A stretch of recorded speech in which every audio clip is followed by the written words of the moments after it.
স্বার্থপর এই দুনিয়া। সামনের সিএনজি অ্যাক্সিডেন্ট করলে রক্তে ভাইসা গেছে মানুষের লাশ, পিছনের গাড়ি থামে না, সাইডে দিয়ে জায়গা জায়গা বাফ, কেউ থামে না। একটু জ্যাম বাজলে কারো আর সহ্য হয় না, চিৎকার শুরু করে, জ্যাম ক্লিয়ার করো। পুলিশ কই, এই বেটা কি? আরে ভাই মানুষ মারা গেছে। আরে মানুষ মরলে মরছি বেটা, রাস্তা ক্লিয়ার করো। এরই নাম দুনিয়া, এর নাম দুনিয়া।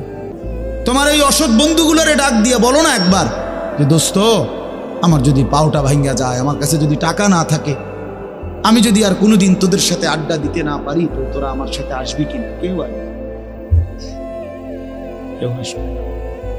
তুমি বুঝো না ভাইয়া, তুমি জানো না এই অসৎ বন্ধু তোমারে নষ্ট করে দিচ্ছে। সারা দিনে যে বন্ধু দিনের পর দিন তার সাথে আমি চললাম, অথচ একটা বার এক ওয়াক্ত নামাজ পড়ার কথা বলে না, এ তো বন্ধু না, এ তো জানোয়ার, এ তো শয়তান। এটা বন্ধু কিসে? এটা বন্ধু কিসে? এই জন্য আমরা প্রত্যেকেই এটা ভাবা উচিত, আমরা একাই। দুনিয়া তো একা, কবরও একা। দুনিয়া তো এক। আমার অসুস্থ হইলে, পেটে ব্যথা হইলে আর কারো পেটে ব্যথা হয়, আমার বিবিরও না, আমার বাচ্চারও না, তা আমি একা না? আমার সুখে আমি একাই, আমার দুঃখে আমি একাই, আমার বিপদে আমি একাই, আমার মুসিবতে আমি একাই, আমার কবরে আমি একাই, আমার হাসরের ময়দানে আমার একাই দাঁড়াই। এই জন্য আমরা যদি নিজেকে ভুলে যাই, ভুল হবে। এটা আল্লাহ তাআলা আমাদেরকে আকল দিয়েছেন, দিমাগ দিয়েছেন, বুঝ দিয়েছেন, বিবেচনা দিয়েছেন, বোধ শক্তি দিয়েছেন, আলো অন্ধকার, রোদ বৃষ্টি, আগুন পানি, ভালো মন্দ, রাত দিন বুঝার তৌফিক দিয়েছেন, সব কিছু দিয়েছেন। আমি এটা আপনাকে এখন শোনাচ্ছি। এখানে আমি 5টা আয়াত পড়ছি, এই ছোট্ট অল্প একটু সময়ে এই আয়াতগুলোর তর্জমা শুনি, তাইলে আমার কথা শেষ। শুরুতে আমি এটা বলে নিলাম, আল্লাহর কথা মনোযোগ দিয়ে শুনবেন। আপনাদের এলাকার ওলামায়ে কেরামের বয়ানও, এই জুমার বয়ানও আন্তরিকতা নিয়ে শুনবেন, বলেন ইনশাআল্লাহ। অনেক চাচা, বয়স্ক, মুরব্বী, অনেকের মানসিকতা হলো এই জুমার বয়ান হয় মসজিদে, উনি বসে বসে জুড়া এ কাব্যেন না বেড়ই, এ কাব্যেন নেই থাই আর কামে লাগে। এই জীবনটা শেষ জীবন পর্যন্ত, বুড়া বয়সেও ওই সাদওয়ান আর ওই বন বিড়ি ছাড়া আর কোনো কামে লাগে না। ডিউটি এটা বইয়া বইয়া বন খায়, বিড়ি খায়, আর এই গপ পারে, সেগুলি কয় সিনেমা, নাটক, সিনেমা, নর্তকী, নাচ গান, টেলিভিশন, বসে বসে চা দোকানে এগুলো দেখে। কারণ আমল করবে কিন্তু জানেই না কিছু, জানেই তো না কিছু, শিখেই তো নাই কিছু, শিখেই তো না কিছু। আমলের মধ্যে কোনো ভুল আছে কিনা এটাও তো সংশোধন করে না। 100 দানার তসবি পড়ে ফেলছে 1 মিনিটে। এটা কি তসবি পড়লো? একজন আলেম জিজ্ঞাসা করেন, পৃথিবীর কোন আউলিয়া বুজুর্গকে জিজ্ঞাসা করেন যে এটা তসবি কিনা। এটা মোটেই তসবি না, কোনোদিনও না। ইসলামে রাসূলুল্লাহ সাল্লাল্লাহু আলাইহি ওয়াসাল্লাম জীবনে কোনোদিন বলে নাই যে উম্মত তসবি যত তাড়াতাড়ি শেষ করতে পারবা তত নেকি, নামাজ যত তাড়াতাড়ি শেষ করতে পারবা তত নেকি, তারাবি যত তাড়াতাড়ি শেষ করতে পারবা তত নেকি। আল্লাহর কোরআন, রাসূলের হাদিস, কোন আউলিয়া, কোন পীর মাশায়েখ, কোন উলামা, কোন পীর বুজুর্গ, কোন ফকি, মুফতি, মুহাদ্দিস, ইমাম, আলেম কেউ কোনোদিন বলে নাই। আপনি এটা কি নামাজ পড়েন? 4 রাকাত সুন্নত পড়তে আপনি 1.5 মিনিটে ওডেয়ার নামে মস্কারি করে, আর কি আল্লাহর সাথে মস্কারি করে। একটা ফরনারি সূরা, কেরাত, দোয়া, কালাম, আত্তাহিয়াতু, তাশাহুদ, দোয়ায়ে কুনুত সব ভুল। আপনি নামাজ পড়েন, হ্যাঁ, হাসরের ময়দানে গিয়ে দেখবেন সব ডি মিলাইয়া 100 গ্রাম ওজন আইয়ে না, টের পাইবেন তো তখন। কথা বুঝেন নাই? আমরা হুজুররা আজীবন শুদ্ধ কোরআন পড়তে হবে, আর আমনে ভুল কোরআন পড়ে বেহেশতে চলে যাবেন। বেহেশত এরকম বেইনসাফির জায়গা, বেহেশত ইনসাফের জায়গা। নামাজ, রোজা, হজ, যাকাত, জিকির, তেলাওয়াত, কোরআন, এর জন্য আপনার জন্য যে আইন আমার জন্য সে আইন, আমার জন্য যে আইন আপনার জন্য সে।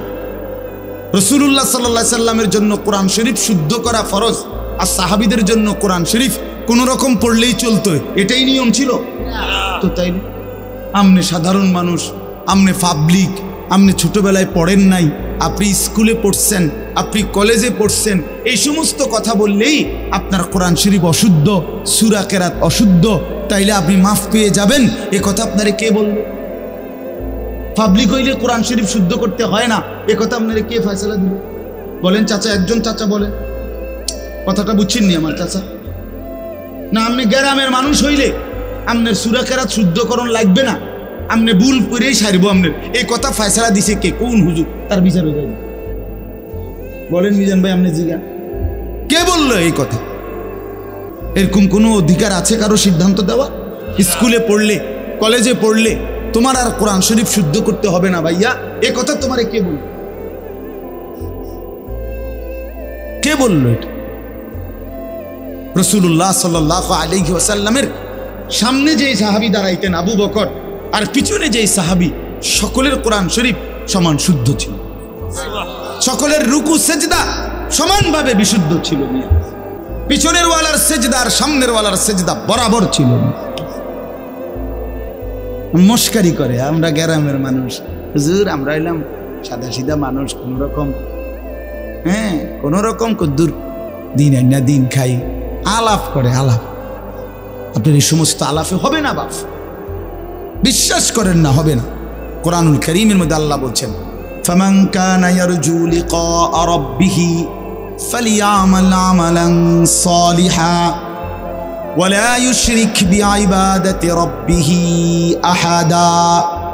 রব্বুল আলামিন বলেন, আখিরাতে যারা যারা আমি আল্লাহর সাক্ষাৎ তথা জান্নাত পেতে চাও, দুইটা আমল, দুইটা বিষয় লাজেম।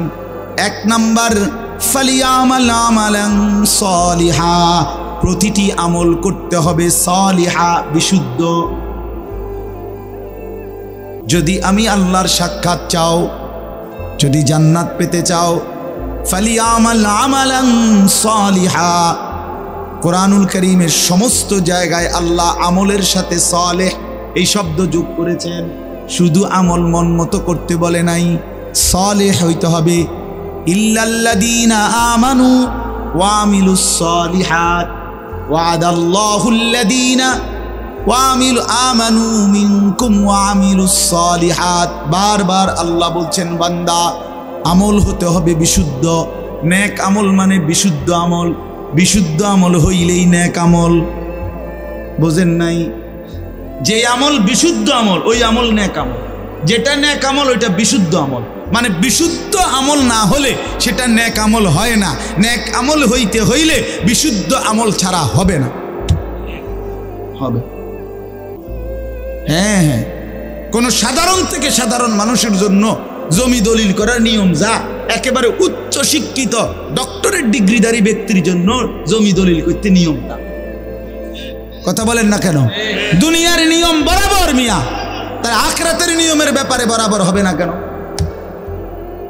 আপনারা ভুল করবেন না। আমি অনুরোধ করলাম, রাত গভীরে বললাম আপনাদেরকে, বয়স্ক চাচারা, বাবারা, হায়াতের যেটুকু বাকি আছে এটুকু সময় কাজে লাগান, এটুকু সময় কাজে লাগান। 60 বছর আল্লাহর দেওয়া নিয়ামত। সকলকে আল্লাহ তাআলা 60 বছর পর্যন্ত হায়াত দেয় না বাবা। কোরআন শরীফে আছে, আল্লাহ বলেন, ওয়ামিনকুম মান ইউতাওয়াফা মিন ক্বাবলু, অগণিত লোককেই আমি আল্লাহ বৃদ্ধ পর্যন্ত পৌঁছবার আগে আগেই মৃত্যু দিয়ে। হযরত ইবনুল জাওজি একজন বিশ্ববিখ্যাত মুহাদ্দিস আলেম ছিলেন। তিনি বলছেন, ইবনুল জাওজি তিনি যুবকদেরকে লক্ষ্য করে বলছেন, হে যুবক, তোমরা প্রত্যেকেই নিজ নিজ মহল্লার আশেপাশে হিসাব করে দেখো তোমার সমবয়সী কিশোর যুবক কতজন আর সমপরিমাণ বৃদ্ধ কতজন। তাহলে দেখবা তোমার সমবয়সী কিশোর যুবক যদি হয় 30 জন 50 জন, তো তোমার বাড়ি পাড়া মহল্লায় তার সাথে হিসাব করলে বৃদ্ধ হবে 2 জন 3 জন 1 জন। তাহলে বোঝা গেল অধিকাংশই যুবকই বৃদ্ধ হয়, বৃদ্ধ হয়। তিনি বলছেন, হাসান বসরি রহমতুল্লাহ আলাই, ইন্না যারআ কাদ তুদরিকুল আহাতু ক্বাবলা আন ইয়াবলুগা। তিনি বলছেন, হে যুবক, তুমি লক্ষ্য রেখো, একটি গাছের মধ্যে ফল ধরবার আগে যেই ফুল ধরে যতগুলো, সবগুলো ফুল ফলে পরিণত হয় না। যতগুলো ফল বের হয়েছে সবগুলো পাকা পর্যন্ত যায় না, তার আগেই ঝরে পড়ে অগণিত। একটি আম গাছে যতগুলো মুকুল ফুল ধরে, ফুল বের হয়, সবগুলো বড় বড় আম হয়? বলেন না বাপ? ঝরে যায় অগণিত ফুল। এরপরে যেগুলো আম হয় ছোট ছোট, তো সবগুলো ছোট্ট আম বড় হইয়া পাকা পর্যন্ত পূর্ণ হয় না, ঝরেই যায় বেশি, থাকে কয়টা? অল্প। এজন্য মানুষের হায়াতে বৃদ্ধে পৌঁছবার আগে আগেই ঝরে যায় বেশি, খবরে চলে যায় বেশি। এটাই সত্য, এটাই বাস্তবতা। প্রত্যেক বাড়িতে বাড়িতে আছে। মানুষ বলে যে এই চাচা, এই দাদা আমগো বাড়ির মধ্যে হুজুর আর শেষ মুরব্বী, ঠিকই না বলেন না? চাচাই আর বাচ্চা রয়েছে, দোয়া করেন, যেটার জন্য দোয়া করেন, এরকম বলে না? আমাদের কাছে তো বলে। তো বাড়িতে তখন অনেক লোক আছে, ছেলে পেলে, কিন্তু বয়স্ক লোক আছে কয়জন? একজন, দুইজন, একজন। এই জন্য যুবক অনেক নওজোয়ান বর্ষ ভাইয়া, আমি অনুরোধ করলাম, দোস্ত আমার, বন্ধু আমার, নিজেরে নষ্ট করে দিও না বাপ, নিজেরে নষ্ট করে দিও না। দেখো ডানে বামে তুমি নষ্ট হয়ে গেলে, পচে গেলে, কেউ নাই, কেউ নাই, কেউ নাই। কোনো চরিত্রহীনকে কেউ ভালোবাসে না, কোনো দুশ্চরিত্র, কোনো মদখোর, নেশাখোর, গাঁজাখোর, বাবাখোর, ইয়াবাখোর, ডাইলখোর, পুট্টাখোর, এই হারামিরে কেউ পছন্দ, কোনো সুদখোর, কোনো ঘুষখোর, কোনো কিস্তিওয়ালা, এরে কেউ পছন্দ করে না। কোনো হারামখোরকে কেউ পছন্দ করে। সামনে ভয়ের কারণে, ক্ষমতার কারণে, বাহাদুরির কারণে হয়তো কখনো কখনো সামনে যদিও কিছুটা ভদ্রতার দেখায়, কিন্তু পিছনে অভিশাপ। তোর উর্ফে খোদার গজব পরক, এমনে বলে, তোর উর্ফে আল্লাহর লানত পরক, তুই মানুষের সম্পদ কুক্ষিগত করস, এই কথা বল। তো তুমি এটা কি টাকা কামাইলি, কি বাড়ি করলি বেটা, টাইলস লাগাইলি, মানুষ তোরে অভিশাপ দেয় বেটা। এর চাইতে এই জিন্দেগির চাইতে মরে যাওয়া ভালো বেটা, মরে যাওয়া ভালো হারামখোর বেটা। এই জন্য বাপ, কোন নাফরমানকে কেউ পছন্দ করে না, কোন জালেমকে কেউ সম্মান করে না, মহব্বত করে না। আল্লাহ তাআলা আল্লাহর নজর থেকে, বিশ্বাস করেন যে আল্লাহর নজর থেকে সরে যায় প্রত্যেক পাপী, নাফরমান পাপী আল্লাহর দৃষ্টি থেকে, আল্লাহর রহমের দৃষ্টি থেকে সরে যায়। আর আল্লাহর নজর থেকে সরে যায় যে আল্লাহর কসম গোটা মাখলুক তাকে নিন্দাই করে, মালউন হয়, সমস্ত সৃষ্টির কাছে সে অভিশপ্ত। আল্লাহর রহমের নজর যার উপরে পড়ে তারে গোটা সৃষ্টি ভালোবাসে। ইন্নাল্লাযীনা আমানু ওয়া আমিলুস সালিহাত সায়াজআলু লাহুমুর রাহমানু উদ্দা। আল্লাহ বলে, নিশ্চয়ই যারা ঈমানওয়ালা হলো এবং সমস্ত নেক আমল বিশুদ্ধভাবে করলো, আমি আল্লাহ আমার গোটা সৃষ্টি জগতের মধ্যে তার জন্য আমি নিজে ভালোবাসা দিয়ে দেব। ভালোবাসা, ভালোবাসা জোর করে আদায় করতে হয়।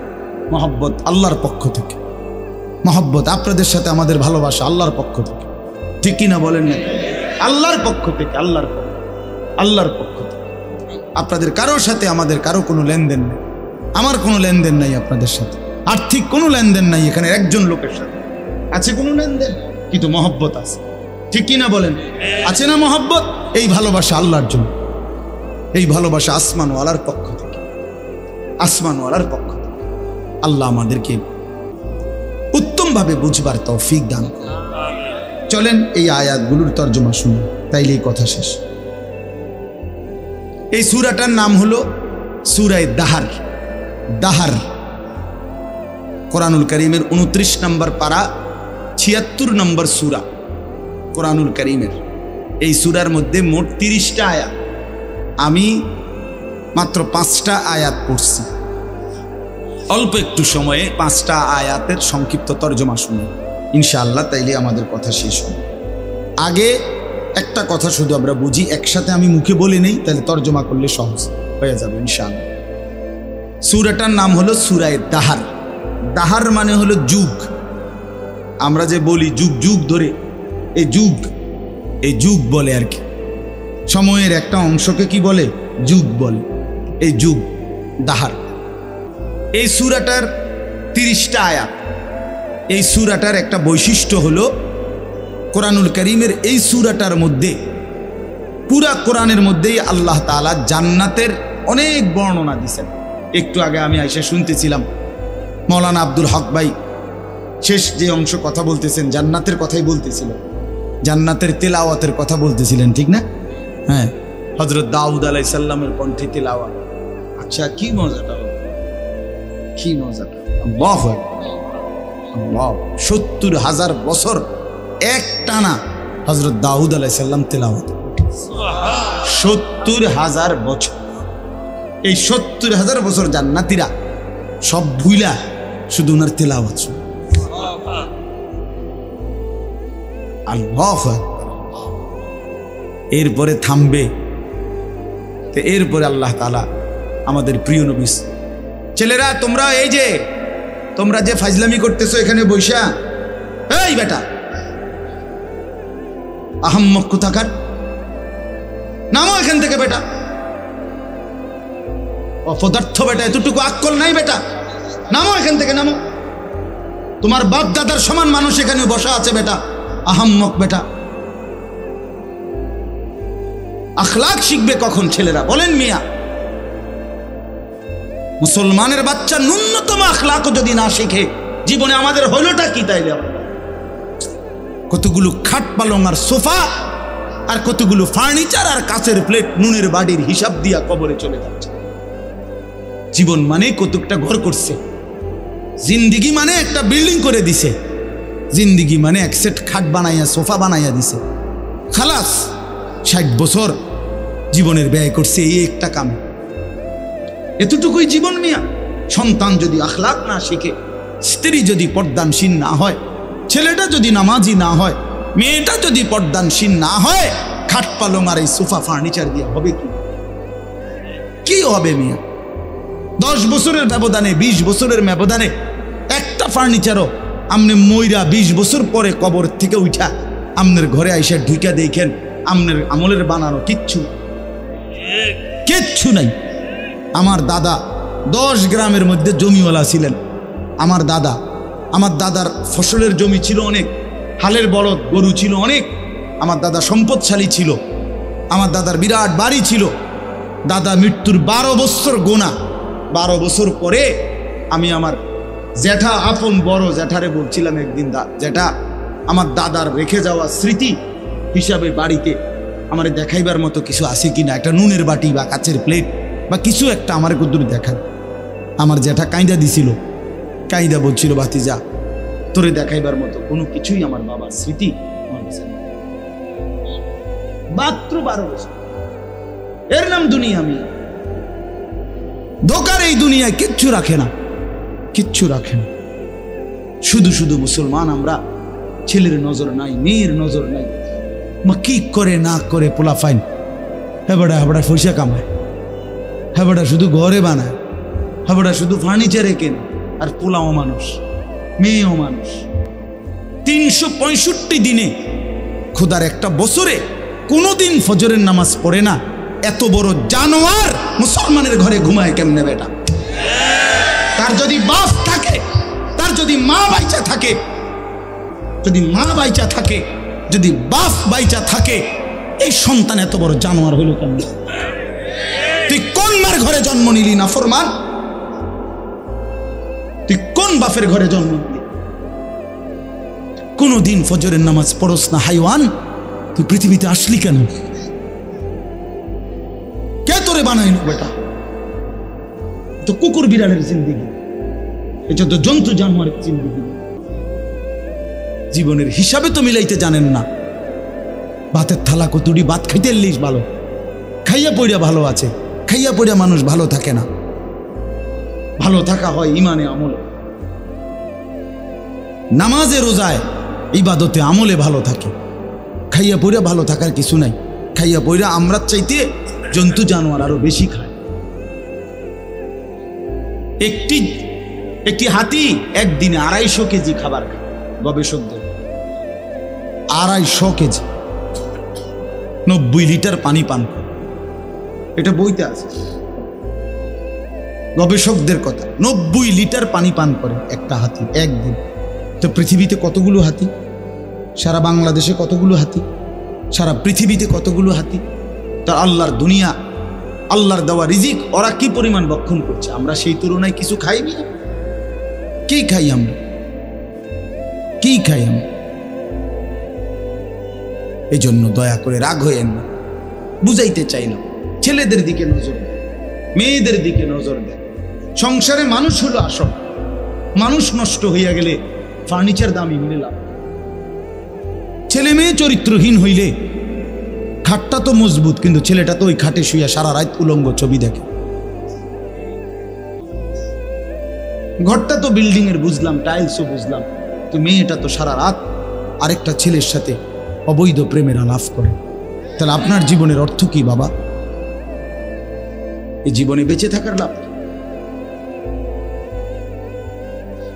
আল্লাহ আমাদেরকে মাফ করে দেন। এজন্য আমি বলতেছিলাম এই সূরাটার নাম হলো সূরা দাহার। অর্থ হলো ওই যে বললাম যুগ। এই সূরার মধ্যে একটা বৈশিষ্ট্য হলো আল্লাহ তাআলা এই সূরার মধ্যে জান্নাতের বর্ণনা, পুরা কোরআনের মধ্যেই জান্নাতের বর্ণনা আছে, তবে এই সূরার মধ্যে সবচেয়ে চমৎকার, মানে লম্বা এবং খুব হৃদয়গ্রাহী আকর্ষণীয় ভঙ্গিমায় আল্লাহ তাআলা জান্নাতের বর্ণনা দিয়েছেন এই সূরার মধ্যে। মানে জান্নাতের মেহমানদারিটা কেমন হবে আল্লাহ, এটার একটা অসাধারণ বর্ণনা দিয়েছে। আপনি শুনলে পুরাটা সূরা এক্ষণ যাইতে মন যাবে, এক্ষণ যদি আপনার লগে গাড়ি যায়, যদি ফতে জান্নাত পাই নাই বললাম এতটা শুনে সুবহানাল্লাহ সুবহানাল্লাহ। তো জান্নাতের বর্ণনা আল্লাহ তাআলা এই সূরার মধ্যে অত্যন্ত আকর্ষণীয় ভঙ্গিমায় পেশ করেছেন।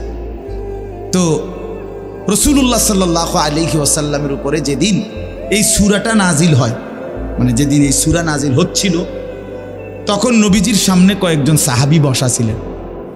এর মধ্যে একজন সাহাবী ছিলেন সামনে বসা, উনি একদম কালো চেহারা, হাবশি, কালো মানুষ, রাসূলুল্লাহ সাল্লাল্লাহু আলাইহি ওয়াসাল্লামের সাহাবী। তো এই টাইমে সাহাবীদের সামনে, নবীজির সামনে বসা, কথাবার্তা বলতেছেন। ঠিক এই টাইমে হযরত জিবরাইল আলাইহিস সালাম নবীজির কাছে আসলেন। তো নবীজি সাল্লাল্লাহু আলাইহি সাল্লামের কাছে জিবরাইল যখন আসতেন কোরআন নিয়া, মানে ওহী নিয়া, তখন আল্লাহ নবী সাল্লাল্লাহু আলাইহি ওয়াসাল্লামের চেহারা মোবারক বদলে যেত, চেহারার রঙই পাল্টায় যেত। তো সাহাবায়ে কেরাম চেহারার দিকে তাকাইলেই বুঝতেন জিবরাইল আসছে। কে আসছে? এমনিতে আমাদের প্রিয় নবী সাল্লাল্লাহু আলাইহি সাল্লাম তিনি গোটা কায়নাতের সবচেয়ে সুন্দর, সবচেয়ে সুন্দর। মুহাদ্দিসিনে কেরাম বলে, কিতাবের মধ্যে আছে, আল্লাহ তাআলা অর্ধেক সৌন্দর্য, এই সৃষ্টি জগতের অর্ধেক সৌন্দর্য আল্লাহ তাআলা ইউসুফ আলাইহিস সালামকে দান করেছেন, আর বাকি অর্ধেক সারা সৃষ্টিকে দিয়েছেন। বুঝেন নাই? এই বাকি অর্ধেক সৌন্দর্য দিয়া গাছ এত সুন্দর, ফুল এত সুন্দর, ফল এত সুন্দর, মাছ এত সুন্দর, পাখি এত সুন্দর, হাজারো নারী এত সুন্দর, আসমান এত সুন্দর, জমিন এত সুন্দর, এগুলো হলো অর্ধেক। আর ইউসুফ আলাইহিস সালাম একাই অর্ধেক। আচ্ছা বেটা কি সুন্দর আছে, বেড়িরে যে দৌড় দিছে না পাগল হইয়া, এইটাই তো বহুত কথা। তো ইউসুফ আলাইহিস সালাম অর্ধেক সৌন্দর্য আল্লাহ দিয়েছেন, আর বাকি সৃষ্টি জগৎকে আল্লাহ তাআলা অর্ধেক সৌন্দর্য দিয়েছেন, এটা নবীজি বলছেন সাল্লাল্লাহু আলাইহি ওয়াসাল্লাম। তো মুহাদ্দিসিনে কেরাম ব্যাখ্যা করছে যে নবীজি তো দুই ভাগ করে দিলেন, অর্ধেক বললেন ইউসুফকে দিছে আল্লাহ, অর্ধেক সৃষ্টি জগৎকে। তো তিনি নিজে বুঝেন নাই, মানে উনি নিজের ব্যাপারে তো কিছু বললেন না, ওনার সৌন্দর্যটা। তো মুহাদ্দিসিনে কেরাম বলেন এর দ্বারা এটাই প্রমাণ করিলেন বিনয়ের কারণে, তাওয়াজুর কারণে নিজেরটা তো বলেন নাই, বুঝাইতে চাইলেন উম্মত আল্লাহ তাআলা অর্ধেক ইউসুফকে দিয়েছেন, অর্ধেক গোটা সৃষ্টিকে দিয়েছেন, একা বন্ধু মুহাম্মদকে পুরাটাই দিয়েছেন, পুরাটাই। হুসনে ইউসুফ দমে ঈসা ইয়াদে বাইদাদারি আঁচে খুবা হামাদারান তু তনহাদার। আল্লামা ইকবাল বলে, হে নবী মুহাম্মদ সাল্লাল্লাহু আলাইহি ওয়াসাল্লাম, সোয়া লক্ষ আম্বিয়ার যত গুণ, সৌন্দর্য, বৈশিষ্ট্য একটা একটা করে যদি তালাশ করি আপনার মাঝে, আপনি একাই সব। তু তন্হা দাঁড়ি, আপনি একাই, তন্হা মানে একা, আপনি একাই সব, সব রং, সব ঢং, সব সৌন্দর্য, সব গুণ, সব সিফাত আপনার আপনার কি পরিমাণ সুন্দর ছিলেন নবীজি, সুবহানাল্লাহ, কি পরিমাণ সুন্দর ছিলেন। হযরত আয়েশা রাদিয়াল্লাহু তাআলা আনহা একদিন বলছিলেন, দুনিয়াবাসী শুনছি ইউসুফ আলাইহিস সালামের সৌন্দর্য দেখে মহিলারা নাকি হাত কাইটা ফেলছে, আমার স্বামীর সৌন্দর্য যদি এক নজর দেখতো বেটিরা কলিজা কাইটা ফেলত।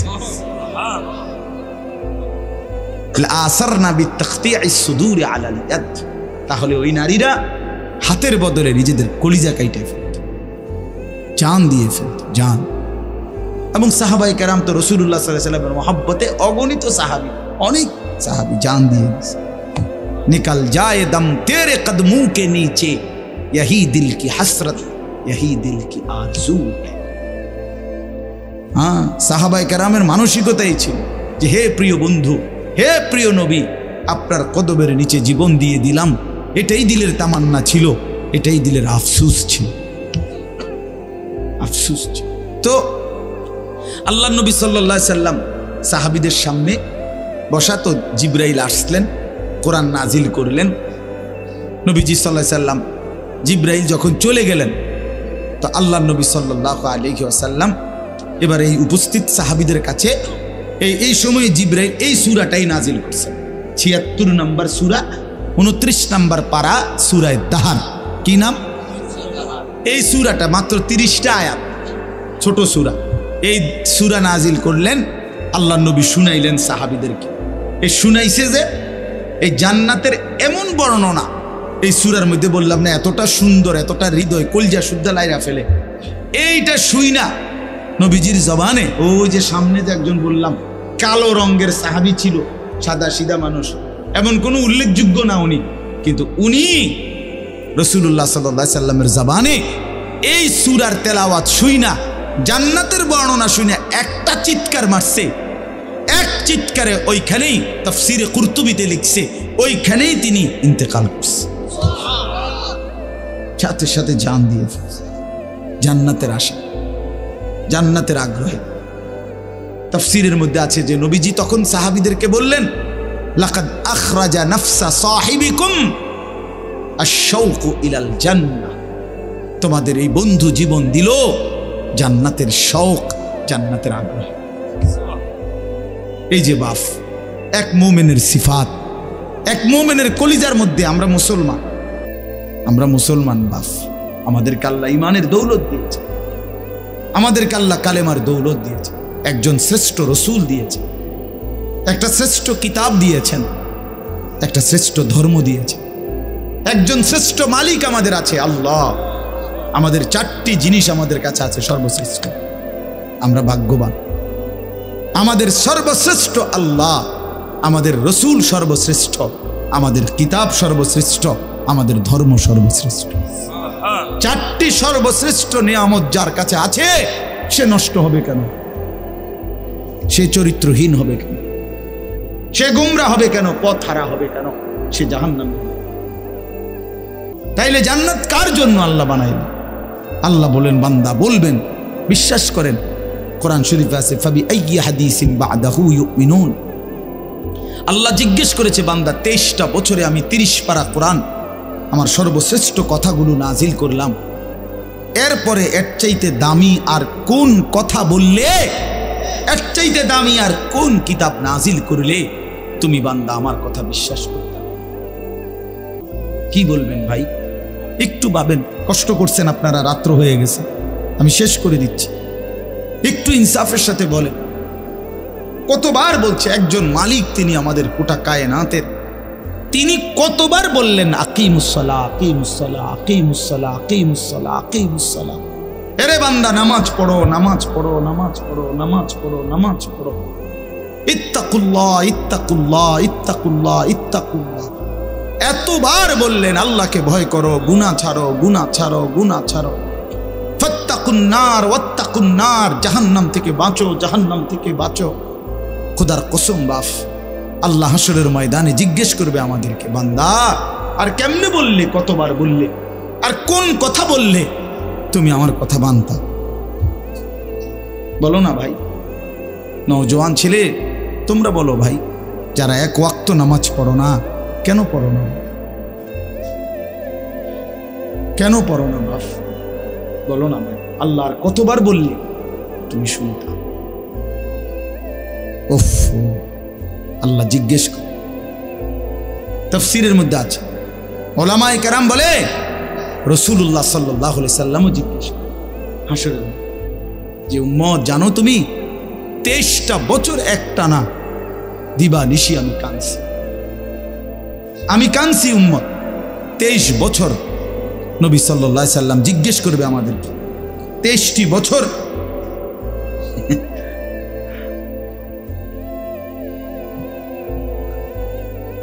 যিনি জিজ্ঞাসেন এই মাসালা, এটা তো আপনি সমাধান লিখছেন এখানে, কথা বুঝছেন না? এইটা যেটা আপনি যেটা বুঝছেন এইটাই উত্তর, বুঝছেন? আচ্ছা, তো বলতেছিলাম যে মানে রাসূলুল্লাহ সাল্লাল্লাহু আলাইহি সাল্লাম আমাদেরকে জিজ্ঞেস করে, উম্মত আমি 23টা বছর দিবানিশি কাঁদছি তোদের জন্য। আম্মা জান আয়েশা রাদিয়াল্লাহু তাআলা আনহা বলেন, নবীজির স্ত্রী, উনি বলেন, দুনিয়াবাসী খোদার কসম আমি দেখছি এশার নামাজের পরে নবী সাল্লাল্লাহু আলাইহি সাল্লাম আমার হুজরার মধ্যে দাঁড়াইয়া চোখের পানি ফেলতে শুরু করছেন আর উম্মতের জন্য কাঁদতেছিলেন, দোয়া করতেছিলেন। আল্লাহর কসম, আম্মা জান আয়েশা বলে, ফজরের নামাজের আজানের আগ পর্যন্ত এক দাঁড়ানোতে নবী সারাটা রাত কাঁদছে আর দোয়া করছে। সারা রাত কাঁদছে, চোখ লাল হয়ে গেছে, দাড়ি মোবারক ভিজে গেছে, বুকের পশম ভিজে গেছে। ওয়াকাদ তাওয়াররামাত কাদামাহু, আম্মা জান আয়েশা বলে দুইটা পা ফুলে গেছে। এত রাত কাঁদলেন। নবীজি বলবেন, উম্মত আমি সারা রাত কাঁদছি, তায়েফের পাথরের আঘাতে আমার পিঠ ছিদ্র করে ফেলছে। ক্ষুধার কষ্টে উম্মত আমি পেটে দুইটা পাথর বাঁধছি। উহুদের দান শহীদ করা রক্তে বেহুশ হয়ে আমি পড়েছিলাম লম্বা সময়। এত কষ্ট সইলাম, এত কাঁদলাম, এত রক্ত ঝরাইলাম। আর কত কাঁদলে, কত রক্ত ঝরাইলে উম্মত তুমি আমার কথা মনে পড়তো? বলে জিজ্ঞেস করো আমার ভাই, আমি বলে গেল। নিজেদেরও ব্যস্ততা একটু বেশি এখন, এই জন্য বারবার আসতে। আমি তো কত আসছি আপনাদের এখানে, আশেপাশে কত মাহফিল আসছি, ব্যক্তিগত অনেক ব্যস্ততা, কাজে কর্মের অনেক, বয়সের কারণে অনেক আলাদা মাহফিল ছাড়াও অনেক ছোটখাটো অনেক কাজ করতে হয়, যার কারণে তো কুলাইতে পারি না। বারবার আসে, আপনাদেরকে মনে করাই দেব। নবীজি জিজ্ঞেস করবে, আমি আর কত কাঁদলে, কতবার আমি রক্ত ঝরাইলে আমার কথা মনে পড়ত? কতবার? 30 বছর ধরে মিথ্যা বললা, কখনোই হারাম ছাড়লা না, আমার কথা মনে পড়ে নাই? 60 বছর বয়স উম্মত, সেই পর্যন্ত টানা বিড়ি সিগারেট খাইয়া গেলা, আমার কথা মনে পড়ে নাই? তুমি জানো না আমি দুর্গন্ধ পছন্দ করতাম না? আজীবন ব্রাশ করে গেলা, কোনোদিন মেসওয়াক করার কথা মনে পড়ল না? সারা জীবন ডাইনিং টেবিলে খাইয়া গেলা, কোনোদিন দস্তরখানের কথা মনে পড়ল না? 30 বছর ধরে উম্মত দিবানিশি প্রতিনিয়ত দাড়ি কাইটা গেলা, এইভাবে যে বারবার দাড়ি কাটলা, আমার কথা কখনই মনে পড়ে না? আমি যে পেটে পাথর বাঁধছিলাম, আমি যে তায়েফের পাথরের আঘাতে পিঠ চালনির মতো ছিদ্র করে ফেলছিলাম, আজ কার কাছে আসছো সুপারিশের জন্য? সুপারিশের কি কোনো নিয়ম কানুন নাই? আপনি কি ভাবছেন চাচা? বাপ আপনাদেরকে বলেন নবীজি সাল্লাল্লাহু আলাইহি সাল্লাম যে সুপারিশ করবে হাশরের ময়দানে, এটা তো ঠিক, 100 ঠিক, কিন্তু এটা কি কোনো নিয়ম কানুন নাই? হ্যাঁ, কোনো কাগজপত্র নাই, কিছুই দেখবে না নবী নাকি? কথা বলেন না কেন? কিছুই দেখবে না তো তবে কি হিসাব করছে? বুঝছেন? যদি কোনো হিসাবই না থাকে, কিছুই না থাকে, তো ডান কাঁধে বাম কাঁধে ফেরেশতা লিখলো কেন? আমলনামা রেডি করলো কেন? মিজানের পাল্লায় ওজন হবে কেন? ফুলসেরাত পার হইতে হবে কেন? এটি কি? এগুলো বেহুদা কথা নাকি? তো এই জন্য কোরআন শরীফে স্পষ্ট আছে, বহু নাফরমান পাপী কোরআন শরীফে আছে, হাসরের ময়দানে আল্লাহ বলেন ওমান আ'রাযা আন যিকরি ফাইন্না লাহু মাঈশাতান দানকা ওয়া নাহশুরুহু ইয়াওমাল কিয়ামাতি আ'মা। অসংখ্য নাফরমান যারা আমি আল্লাহকে ভুলে গেছিল, আমি আল্লাহ কিয়ামতের দিন তাদেরকে অন্ধ বানিয়ে উঠাবো। কি কোরআনের আয়াত কিনা? ক্বালা রাব্বি লিমা হাশারতানি আ'মা ওয়া ক্বাদ কুনতু বাসীরা। নাফরমান বলবে হাসরের ময়দানে, রব্বুল আলামিন এটা আপনি কি করলেন মাওলা? আমি তো দুনিয়ার জীবনে দেখতাম, আমি তো পুরাপুরি চোখওয়ালা ছিলাম, আজ আপনি আমারে কেন অন্ধ বানায় উঠাইলেন? ক্বালা রাব্বি লিমা হাশারতানি আ'মা ওয়া ক্বাদ কুনতু বাসীরা। আল্লাহ তাআলা বলবেন, বান্দা দুনিয়ার পুরাটা হায়াত তুমি আমারে ভুলে গেছিলা, আজকে হাসরের ময়দানে আমি আল্লাহ তোমাকে ভুলে গেলাম। কাযালিকা আতাতকা আয়াতুনা ফানাসিতাহা ফাকাযালিকাল ইয়াওমা তুনসা। বহুবার আমার আয়াত, বহুবার আমার বিধান মনে কি পড়ে বান্দা? কত লক্ষবার আজান হইছিল, 30 বছরে কত আজান শুনছিলা, কিন্তু আমারে একবারও সেজদা দাও নাই। বারবার ভুলে গেছো আমারে। 30 বছর মিথ্যা বলো, 30 বছর সুদের লেনদেন করেছো, 40 বছর ওজনে কম দিছো, কাস্টমার রে ঠকাইছো, 3 নম্বর মাল রে 1 নম্বর বলে গেছো। 30 বছর তোমার স্ত্রী কোনোদিন পর্দা করে নাই, মেয়েটা কোনোদিন পর্দা করে নাই, বিবি নামাজ পড়ে নাই। 30 বছর 50 বছর টানা লাগাতার তোমার ঘরে প্রতিদিন রঙিন টেলিভিশনে নাচ গান নর্তকীর ছবি নাটক সিনেমা চলতো। এইভাবে কেমনে আমারে ভুলে গেলা বান্দা? বাদুগা খাওয়াইছি দেখা মনে করছো আর কোনো হিসাব নাই? দুনিয়া তো আমি আল্লাহ খাইতে দেই, এটা তো আমি জন্তু জানোয়ারকেও দেই। কুলু ওয়া তামাত্তাউ কালিলান ইন্নাকুম মুজরিমুন। আল্লাহ প্রত্যেক নাফরমানকে ডাক দিয়ে বলে, নাফরমান অল্প সময়ের জন্য আমার দুনিয়া খাও, ওয়া তামাত্তাউ ভোগ করো, তবে মনে রাখো ইন্নাকুম মুজরিমুন, তুমি কিন্তু পাপী। সকালে 8টায় নাফরমান নাস্তা খাইতে বসছো, আল্লাহ বলে খাও, অসুবিধা নাই, বাধা দেব না, বান্দা খাও, কিন্তু মনে রাখিস বেঈমান ফজরের নামাজ পড়ো নাই। এটা শুধু মনে রাখো, পরে হবে, এখন খাও। রাতের 10টা বাজে নাফরমান খাইতে বসলা, আল্লাহ ডাক দিয়ে বলে বান্দা খাও, অসুবিধা নাই, দুনিয়া এটা আমি কুত্তারেও খাওয়াই, দুনিয়া আমি কুত্তারেও খাওয়াই, তোরে খাওয়াবো না কেন বেটা? খা, ঠিক আছে খা, শুধু মনে রাখবি বেঈমান এশার নামাজ পড়ো নাই, হিসাব রাখছি। হ্যাঁ, ইন্নাকুম মুজরিমুন। আমি একটা ছোট্ট উদাহরণ দিলে বুঝবেন, মজার উদাহরণ। আমি কয়েকদিন আগে একটা জিনিস কিনছি এক লোকের থেকে, 100 টাকা দাম। বেটায় কইছে 100 টাকা, আমি বলছি 80 টাকা দিবেন। হে কইছে রাজি হইছে। আমি 100 টাকা মালটা আমারে দিছে, 100 টাকার নোট দিছি, এবারে হে বেটা আমারে 20 টাকা ফেরত দেয় নাই। আমি বলছি তো 20 টাকা দেন, আপনি কইছেন রাজি হয়েছেন, হেতে দেয় না। তো পরে আমি বললাম 20 টাকাও নেন, 100 টাকা পুরাই নিয়ে যান, মনে রাখেন শুধু দূর যে 20 টাকা জুলুম করে নিছে। বুঝেন নাই কথা? আপনি শুধু দূর মনে রাখেন, পর হইবে কথা হইবে, হাসরের ময়দানে এগুলো কথা হইবে, আর বহুত কথাবার্তা আছে। হাসরের ময়দান তো আর 1-1.5 ঘন্টার না, প্রথম দিনই 50,000 বছর। একদিন কেউ একদিন করবোটা কি কথাবার্তি তো। হাসরের ময়দানের একদিন কত? 50,000 বছর। কোরআন শরীফের আয়াতে আল্লাহ বলেন তাহলে একদিন লাগাইয়া কর্মটা কি কথা হইব অনেক।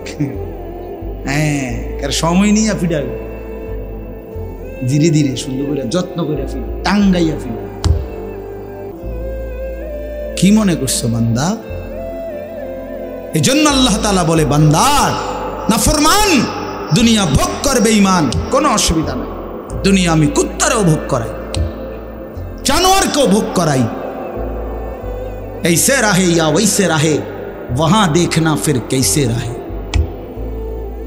দুনিয়া এমনে থাকো আর হেমনে থাকো, সুখে কিংবা দুঃখে, হাসি কিংবা কান্নায়, দুনিয়া একভাবে না একভাবে পার হয়েই যায়। দেখার বিষয় হলো ওইখানে কেমন থাকবে। বুঝেন নাই? এটা বুজুর্গদের কথা, আল্লাহওয়ালারা এটা বলে, ऐसे रहे या वैसे रहे, এমনে থাকো বা হেমনে থাকো, দুনিয়া একভাবে থাকাই হবে, কিন্তু ওয়াহা দেখনা ফির कैसे रहे, দেখার বিষয় হলো সেখানে কেমন থাকবে। আল্লাহ আমাদেরকে বুঝ দান করে।